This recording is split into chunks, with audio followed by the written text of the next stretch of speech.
So, having leakage of urine, which is known as urinary incontinence, is a pretty common complaint and symptom that many women will have at all ages.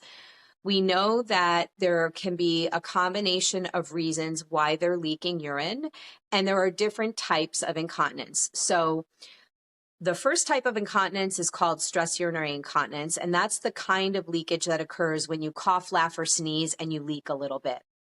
The second type of incontinence is called urge incontinence or overactive bladder, so to speak. And so that's a process where the musculature of the bladder, the nerve innervation of the bladder is upregulated. And so it's telling the bladder to contract, which is normally what happens when you go to urinate.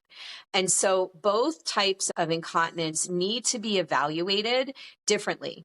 Typically, stress urinary incontinence can occur because the pelvic floor muscles are weakened, whether it's just a lack of use, and so you don't use the pelvic floor muscles, you don't exercise them, they become weak like any other muscle in the body. It also can be caused by collagen and elasticity loss, and so that can happen with pregnancy, with vaginal birth. We even see it if you had a C-section. The weight of the pregnancy on the pelvic floor or the passage of the baby through the birth canal can cause some of the muscles and the ligaments to become more lax. It can cause muscle tearing, and so that can affect support of the bladder.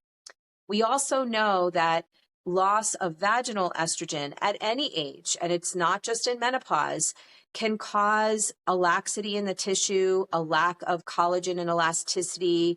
The tissue thins out, it becomes less elastic, and it can also contribute to urinary tract infections, leakage of urine, and trouble with urination and holding bladder. On the flip side, urge incontinence or overactive bladder needs a different workup. There could be brain reasons for why that's happening. So things like multiple sclerosis, stroke can cause the nerve innervation to the bladder to be affected abnormally.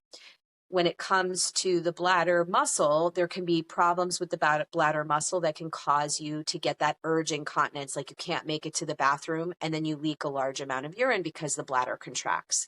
And so sometimes it's due to muscle wall innervation issues or irritation of certain foods with the bladder wall that will cause that urgency.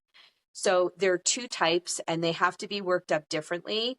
And there is help. There's quality of life issues for women who leak often. They don't want to go out socially. They don't want to be away from a bathroom. They have to wear a pad, which is, messy. It increases the risk of skin infections and even urinary tract infections. And so there are a lot of things that we can do to improve your quality of life.